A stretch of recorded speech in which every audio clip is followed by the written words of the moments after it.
Housing is one of the biggest envelopes in the Liberal government's latest budget. Housing-related measures make up a third of net new planned spending, about $10 billion. The federal government hopes they will cool home prices. The average price of a home is now more than $800,000 as of February. That's up 20% from last year. Ahmed Hussen is the Minister of Housing and Diversity and Inclusion. He joins me now from Hamilton. Minister, thanks for taking the time. Thank you so much for having me. You've invested heavily in housing in this budget and in past budgets, but it hasn't solved the problem with your past attempts. What makes this plan different? Well, we're building on a very strong foundation. The National Housing Strategy has been making tremendous the National Housing Strategy has been having tremendous results across communities across Canada. I mean, the Rental Construction Financing Initiative has been building a lot of rental units across the country. The Rapid Housing Initiative has delivered over 40% above the target that we had for permanently affordable housing across the country for the most vulnerable. If you look at the National Housing Co-Investment Fund, so many nonprofits have accessed it. This is about going further because Canadians have asked us to do even more. And so with $14 billion investment, we are making sure that we unleash even more housing supply across the country, working with municipalities, working with provinces and territories, working with nonprofits and Indigenous governments and organizations. We will double the amount of housing supply expected to be built in this country in the next 10 years. And we will use new tools like the Housing Accelerator Fund to the tune of $4 billion to collaborate closely with the municipalities. Okay. I want to jump in there if I could. The roadblocks to more housing supply. I want to jump in there if I could, Minister. I'm sorry to interrupt you, but I do want to talk about this $4 billion in the Housing Accelerator because you've clearly identified a problem here, right? That you need to speed things up at the municipal level. So what are the big obstacles at that level that you need to clear to get this done?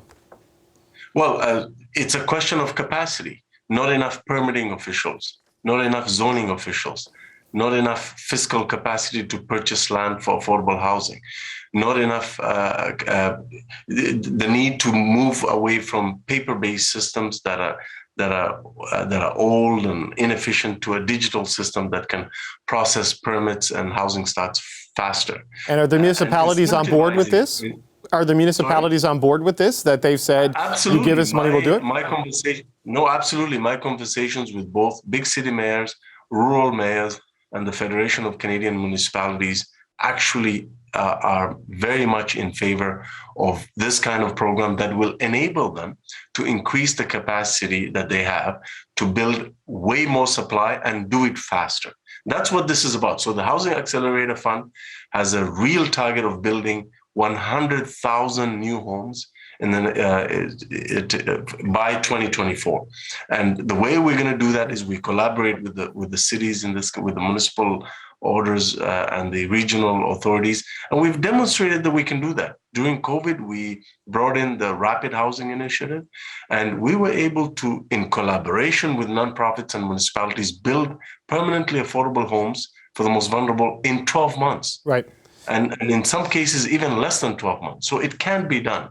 And Canadians expect us to work together. Okay, so those are your plans to build more. You also have a big plan here to help people buy more easily, and that's the First Home Savings Account that lets people save up to $40,000 towards a home.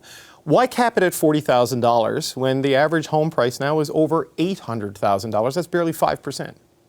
Well, first of all, we believe that building more housing supply will stabilize the market. Banning foreign ownership of residential real estate will also deal with those price increases, those astronomical price increases. But there's more. David. One is the doubling of the first-time home buyer tax credit to $10,000. And extending the first-time homebuyer incentive to 2025.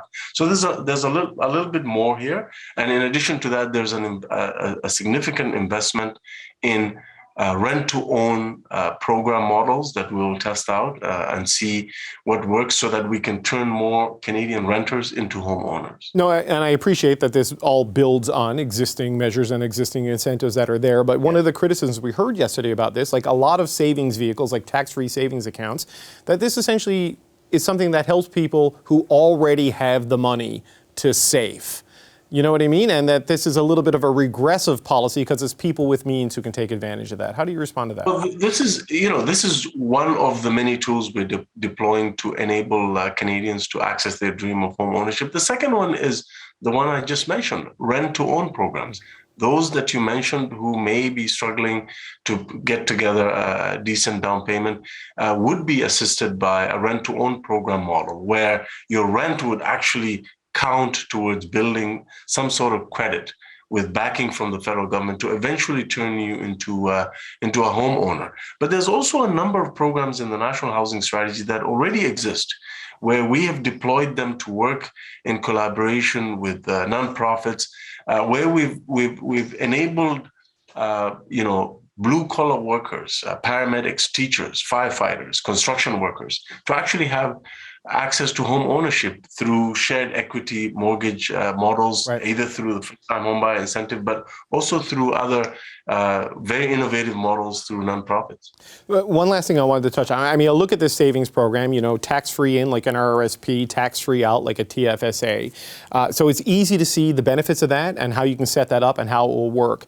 But a lot of it, if you don't solve the supply problem, you've got a vehicle that's going to create more money chasing a small number of houses and could have an inflationary unintended effect at that end of it. So you've really got to get this supply issue right if this is not going to be a problem, right? And that's the good news. The good news in this budget is the most significant part of this housing element of the budget is the Housing Accelerator Fund. It is meant to really unleash that significant increase in supply.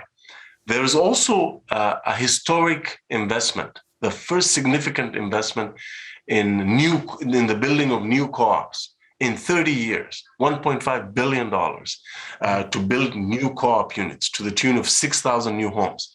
An extension of the Rapid Housing Initiative, another 6,000 homes there, bringing forward some of the investments in the National Housing Co-investment to build tens of thousands of deeply affordable housing, but also repairing existing units and making them more accessible and energy efficient. But the Housing Accelerator Fund will make a difference. We're going to get it done. The same way we collaborated with provinces and territories on childcare, the same way we were able to successfully collaborate with cities and municipal orders of government with respect to the Rapid Housing Initiative, we're going to take the same collaborative approach with the Housing Accelerator Fund, and they already welcomed that model, and so we just need to deploy. All right, Minister, thank you so much for your time. Appreciate it. Thank you so much. Hi, I'm Vashi Capellos, host of Power in Politics. See more of our show by subscribing to the CBC News channel or click the link for another video.